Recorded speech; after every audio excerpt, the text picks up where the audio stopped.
మామూలుగా హ్మ్. ఒక ఇంట్లోకి వెళ్ళగానే చాలా ప్రశాంతంగా అనిపిస్తుంది. అబ్బా! హ్మ్. భలే ఉంది.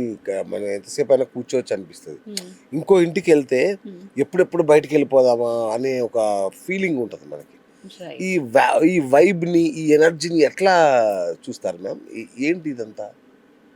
సైన్స్‌ది ఒక ఫార్ములా ఉందండి. ఓకే. ఎనర్జీ అస్తమాను హైయర్ లెవెల్ నుంచి లోవర్ లెవెల్‌కి వస్తుంది. Okay. Energy flow higher level నుంచి లోవర్ లెవెల్‌కి. రైట్. రైట్? రైట్. మనం ఎవరింటికైనా వెళ్ళామనుకోండి, వాళ్ళ ఎనర్జీ చాలా బావుంది ఇంటిది. సో, మనకి చాలా హాయిగా ఉంటుంది. ఎందుకు? ఆ హైయర్ ఎనర్జీ, ఆ ఇంటి ఎనర్జీని మన బాడీ అబ్జార్బ్ తీసుకుంటుంది. ఓకే. మనకి ఎనర్జీ దొరుకుతుంది కాబట్టి మనకి హాయిగా అనిపిస్తుంది. ప్రశాంతంగా అనిపిస్తుంది. ఓకే. నచ్చుతుంది. ఇంకా ఎంతోసేపు అక్కడ కూర్చుందామా అనిపిస్తుంది. కానీ సపోజ్ అదే ఇంటిది ఎనర్జీ తక్కువుందనుకోండి, హ్మ్. మన ఎనర్జీ అక్కడ వెళ్ళిపోతుంది ఆ ఇంటికి. సో, మనకి అచ్చచ్చా! మనకి డ్రైన్ ఫీలింగ్ వస్తుంది. అంతా oh my energy god! Drain out అయిపోతున్నట్టు. ఆ!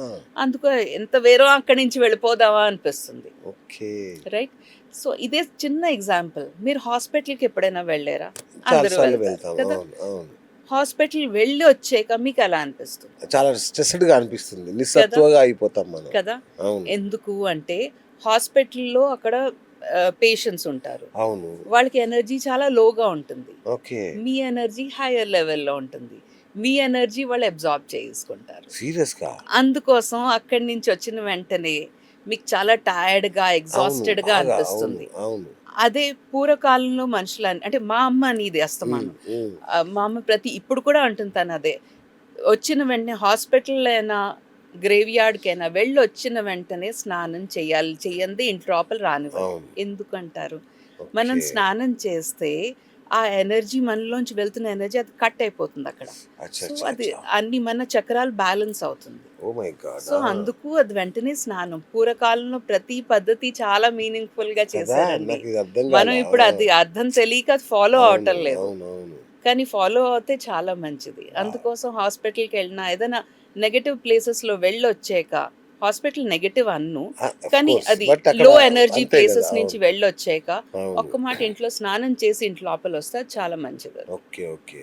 హ్మ్. Right ma'am. ఇంకా చాలా మందికుండే అతిపెద్ద సమస్య ఏంటంటే హ్మ్. డబ్బు సంపాదిస్తాం. హ్మ్. కానీ నిలబడట్ల. రైట్. ఏమైపోతుందో అర్థం గావట్లేదు. లక్షలు లక్షలొస్తుంటాయి. అంతకు మించి బయటికెళ్ళిపోతా ఉంటాయి మళ్ళా. హ్మ్. ఈ ఫైనాన్షియల్ డ్రెయిన్‌ని హ్మ్. ఎట్లా చూడాలి మ్యామ్? ఏ మెయిన్ జోన్ డిస్టర్బ్ అయితే ఇలా జరుగుతుంది? రైట్. మెయిన్ జోన్ అంటే మన వాస్తులో ఎర్నింగ్‌కి అంటే ఆపర్చునిటీస్ రాడానికి నార్త్. ఓకే. ఆపర్చునిటీస్ నుంచి మనకి డబ్బు రాడానికి జోన్ సౌత్ ఈస్ట్. ఓకే. ఆ గణించిన డబ్బుని సేవ్ చేసుకునే జోన్ వెస్ట్. ఓహ్! ఓకే. రైట్. వెస్ట్‌లో ఏదైనా మనకి అంటే ఎనర్జీ ఇంబాలన్స్ ఉంటే, లేకపోతే ఓకే. వాస్తు దోషాలుంటే, ఓకే. మనకి సేవింగ్ సరిగ్గా అవ్వదు. ఓకే. ఓకే. సో, వాస్తు దోషాలు ఏ రకంగా ఉండొచ్చు? ఏదైనా వాస్తులో మేజర్ వాస్తు దోషంకి రీజన్ టాయిలెట్ అండి. అచ్చా!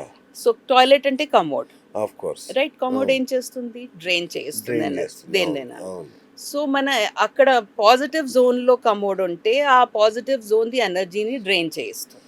Okay. Right? Okay. So, west ఏంటి? Saving zone. అవును. మనకక్కడ కమోడ్ ఉంటే, ఆ! మన ఆ! సేవింగ్స్ డ్రైన్ అయిపోతుంది. మరి వెస్ట్‌లోనే ఉంటాయి గదండీ మామూలుగా వాస్తులు. ఉండదండి. ఈ కాలంలో వెస్ట్‌లో పెట్టటం లేదు. అలా వెస్ట్‌లో కమోడొస్తే దానికి మనం రెమెడీస్‌కెళ్తాం. హుహు. రెమెడీస్ త్రూగా దాన్ని హీల్ చేస్తాం. సో దట్ దాని నెగెటివ్ ఎఫెక్ట్ ఉండకుండా. అచ్చచ్చచ్చా! రైట్? సో, వెస్ట్‌లో వాస్తు దోషాలేంటి? కమోడ్ ఉండొచ్చు.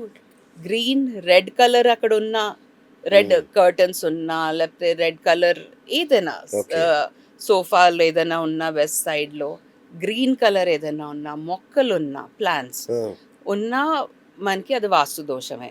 వెస్ట్ అచ్చా! సైడ్. అక్కడ ఆ! సేవింగ్స్ ప్రాబ్లమ్ వస్తుంది. ఓకే. అలాంటి వాస్తు దోషాలు లేకుండా ఉంటే మంచిది. ఉంటే దాన్ని ప్రాపర్‌గా మనం హీల్ చేసుకోవాలి. దాని హ్మ్. రెమెడీస్‌కెళ్ళాలి. ఓకే. రెమెడీస్‌కెళ్ళి అన్నీ క్లియర్ అయిపోయాక ఆ ప్లేస్‌లో 0 డిగ్రీ వెస్ట్ అంటాం. అంటే ఎగ్జాక్ట్ వెస్ట్ ప్లేస్‌లో మనం ఒక లాకర్ పెట్టుకోండి. దాంట్లో మీ వాల్యుబుల్స్ అన్నీ పెట్టుకోండి. ఇంకా చూడండి ఏ రకంగా అది మల్టిప్లై అవుతుందో. అవునా? West saving zone, west multiplication zone. Okay. అందుకోసం దాని వాల్యూ తెలుసుకొని దాన్ని మనం ప్రాపర్‌గా యుటిలైజ్ చేసుకోవాలండి అది. దేవుడా! అది. అసలు వెస్ట్‌లో మీరన్న ఏమి చెయ్యరు అసలు. హ్మ్. అవన్నీ నాకు తెలిసి ఓన్లీ ఈ కమోడ్స్ ఇవే ఉంటాయి. హ్మ్. బట్ చూడాలి మరి అది ఏ డిగ్రీస్ ఏంటో నాకు తెలీదు రైట్. గానీ. But okay ma'am. ఇంకొకటి పెద్ద సమస్య చాలామంది బిజినెస్ పీపుల్‌కైనా వాళ్ళకైనా మనదొక పని అనుకుంటాం. హ్మ్. అదే పనిగా మిషన్ లాగా తీసుకొని వెళ్ళిపోతుంటాం. హ్మ్. 99% వచ్చేసరికి టక్కున అది క్యాన్సిల్ అయిపోతది. హ్మ్. సో ఏంటది మన దురదృష్టం అనుకోవాలా? లేదంటే ఇంట్లో మనం ఉండే ఇంట్లో అయినా వాస్తు లోపం అనుకోవాలా?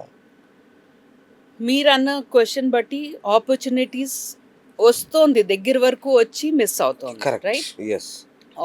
Opportunity zone north. Okay. So, మనం చూడాలి నార్త్‌లో ఏ రకమైన ఇంబాలెన్సెస్ ఉన్నాయా? దేని నుంచి మనకి ఈ ప్రాబ్లమ్ వస్తోంది. సో, అది అనలైజ్ చేసి ఆ ప్రాబ్లమ్‌ని మనం హీల్ చేసుకుంటే నార్త్‌లో ఇలాంటి ప్రాబ్లమ్ రాదండి. అంటే ఓకే. ఆపర్చునిటీ ప్రాబ్లమ్ రాదు. ఓకే.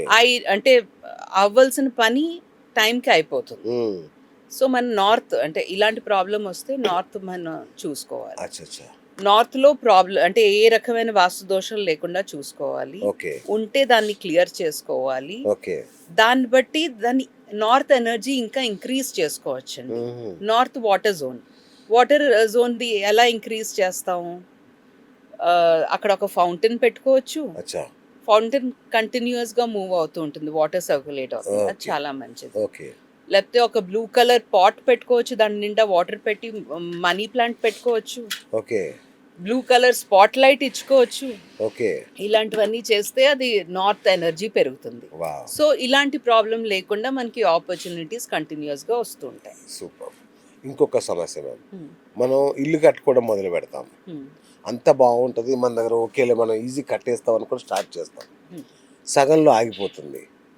ఏదో ఒకటి లోన్ రాలేదనో, లేదంటే లేబర్ దొరకలేదనో, కాలం సహకరించనో, ఆరోగ్యం ఏదో ఒక రకంగా ఆగిపోతుంది. రైట్. ఇలా ఆగిపోవడానికి కూడా వాస్తు లోపం ఏమైనా ఉంటుందండి? తప్పకుండా. అవునా? Oh my God! Right. So, main reason పని మధ్యలో ఆగిపోవడానికి ఆ! సౌత్ వెస్ట్ అండి. ఆ! సౌత్ వెస్ట్ మన stability zone. Okay. South west మన కంటిన్యూటీ జోన్ కూడాను. అంటే ఏ పనికైనా స్టెబిలిటీ కావాలి. ఏ పనికైనా ఆటంకం లేకుండా కంటిన్యూయస్‌గా అవ్వాలి అంటే south west important. Okay. South వెస్ట్‌లో ఏ రకమైన పిట్ ఉండకూడదు. అంటే హ్మ్. ఏ రకమైన గొయ్య ఉండకూడదు. ఓకే. సౌత్ వెస్ట్‌లో లిఫ్ట్ పెట్టకూడదు అంటారు. ఎందుకు? లిఫ్ట్ కిందన పిట్ ఉంటుంది. అవును. కరెక్ట్. ఆ పిట్ ఉంటేనే అది అంటే సౌత్ వెస్ట్ తక్కిన ఏరియాస్ కంట ఒక హైట్‌లో ఉండాలి. హ్మ్.